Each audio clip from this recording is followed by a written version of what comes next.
বাবা মামুন, তুই এই কোন পাপের শাস্তি তুই আমাকে দিতে আসো? একদিকে রোদের জন্য মানে এত গরম লাগে, এর লেগে একটু বাসায় থাইকে মনে করো এসিতে একটু ঠান্ডা মান্ডা হই, তারপর মনে করো যে একটু ফেসবুক চালাই। আর এই ফেসবুকে ঢুকলে তোকে যে এই মামুন লাইলার কাহিনী এগুলোই সিনিমিনি ছিলেন না বেডিগো মতন।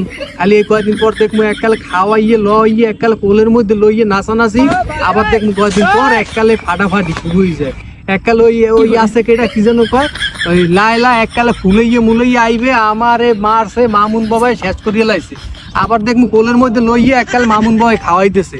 এখন আবার শুরু হয়ে গেলে কি তোমাকে মনে করো এই ঠাপাঠাপি, এই ঠাপাঠাপির কারণে আমরা তো সাধারণ মানুষ একটু ফেসবুকে যে অন্য কিছু দেখবো হয়তো দেখতে পারি না, খালি স্ক্রল ডাউন করলেই দেখবো যে একটার পর একটা খালি মামুন এই হচ্ছে লাইলা এই হচ্ছে মামুনের কাহিনী লাইলার কাহিনী। বাবা তোরা একটু থাম, তোরা একটু আমাকে একটু শান্তি দে, এই গরমে এমনিই বাঁচি না, এর মধ্যে তোরা এই যে যন্ত্রণা দিতে আসো, এই যে মানসিক সমস্যা আমাকে যে হইতেছে, এই যে আমাকে ব্রেনটার মধ্যে যে চাপ পড়তে আছে, এগুলো আসলে তোরা বুঝবি না, কারণ তবু তো এতে সমস্যা নাই, সমস্যা তো আমাকে, আমরা নিরীহ মানুষ, এই সমস্যার ভোগান্তি তো আমরা ভুগি।